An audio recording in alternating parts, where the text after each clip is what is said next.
Please don't forget subscribe to the channel and hit the bell to get notified of new daily videos. I've been wrenching on cars since I was old enough to hold a spanner, running my own vintage restoration shop for decades. It's a passion, a craft, and a living.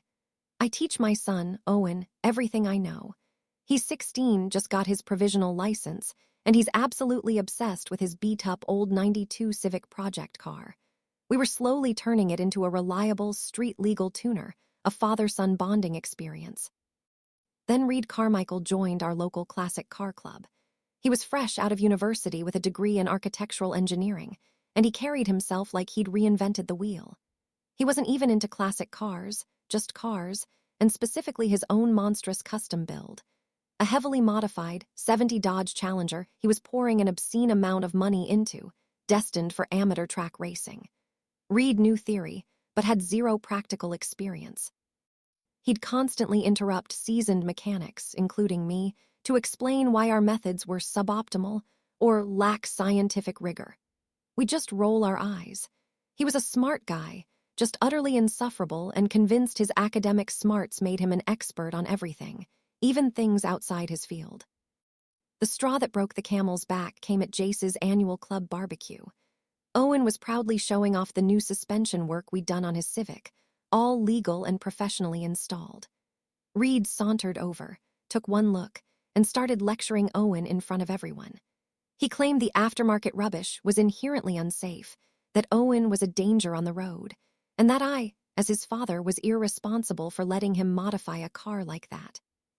Owen, a quiet kid, was mortified and clearly upset. I stepped in, told Reed to back off, explaining that all work was certified and within legal specs. Reed, of course, doubled down, shouting about structural integrity and dynamic loads, making a complete ass of himself and leaving Owen devastated. I escorted Owen home, furious but trying to keep a lid on it for Jace's sake. A few days later, a letter arrived from the State Vehicle Safety and Modification Board. They'd received an anonymous tip alleging grossly unsafe and uncertified modifications to Owen's Civic, specifically mentioning the suspension and suggesting I was complicit in enabling a minor to operate a dangerous vehicle. A full inspection was mandated, and his provisional license was at risk. My blood ran cold. This wasn't just an insult. It was an attempt to ruin my son's future and damage my reputation. I immediately suspected Reed. I set my phone to record and paid Reed a visit. I played it cool, mentioned the letter, and asked if he knew anything. He didn't even try to deny it. He puffed out his chest and declared he'd done the right thing, that he was saving Owen from himself and holding me accountable as a parent. He even threatened to report us again if Owen didn't revert his car to stock factory specifications. That smug, self-righteous admission, clear as day on my recording, was all I needed. My lawyer confirmed that while Reed's actions were malicious, the anonymous report itself, even if false, was hard to prosecute directly without more concrete damages beyond an inspection. The state board cleared Owen's car, but the incident had already instilled a fear in him about driving, and he'd withdrawn from club activities. I knew I needed to hit Reed where it hurt most. Reed's prized possession was that Challenger. He'd talk endlessly about its custom chassis, the supercharged engine, the bespoke roll cage, the unique fuel cell, all the superior engineering he was personally overseeing. The thing was, to race that car, or even legally drive it on the street with those modifications, it needed to pass an incredibly rigorous inspection by the Federated Motor Sports and Vehicle Safety Commission. Every weld, every component, every modification had to be documented, certified, and often performed or signed off by licensed specialty shops or engineers. Reed, being Reed, had bragged about doing much of the work himself, or with highly skilled but unlicensed assistants to save money. He believed his theoretical knowledge was enough. I spent the next 2 weeks poring over vehicle safety regulations and racing rulebooks, cross-referencing them with everything Reed had ever bragged about concerning his Challenger.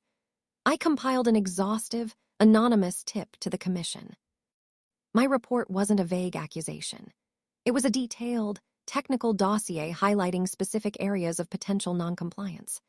The custom tubular chassis without professional stress testing certifications, the non-homologated fuel cell installation, the bespoke roll cage welds lacking independent inspection reports, the engine mounts that altered factory crash dynamics, and the brake system modifications performed outside a certified performance shop. I made it sound like a concerned citizen, a fellow enthusiast worried about potential catastrophic failure, given the highly ambitious modifications and the owner's lack of professional mechanical licensing. The Commission takes safety very seriously, especially for a high-performance vehicle like Reed. Within a week, I heard rumblings through the club grapevine. Reed's Challenger was impounded for a comprehensive safety audit. He was absolutely livid, screaming about jealous nobodies trying to sabotage him, but the Commission didn't budge. The audit was brutal. They found numerous issues. The custom chassis, while well-designed on paper, lacked the required independent engineering certification. The roll cage, though visually impressive, had several welds that didn't meet race spec standards and had to be redone by a certified fabrication shop. The fuel cell installation was deemed non-compliant due to inadequate baffling and ventilation. The engine mounts, while strong, had altered the car's dynamic load points beyond allowable tolerances for track use. Every single major modification he'd so proudly boasted about had to be either re-engineered, redone, or certified by expensive, licensed professionals. The delays were immense. He missed the entire racing season he'd planned. The rework costs skyrocketed, far exceeding any savings he thought he'd made. To add insult to injury, the Commission levied heavy fines for operating a vehicle with uncertified major modifications. His reputation in the small, tight-knit racing community was utterly demolished. He ended up selling the Challenger, still unfinished and a financial black hole, at a significant loss. I heard he even left the club, probably couldn't face anyone. My son Owen is back to enthusiastically working on his Civic, and we're planning a road trip to a classic car show next year. Some lessons are best learned through consequences. If you enjoyed this video, please hit the thumbs up button to like it. And please do subscribe to support the channel.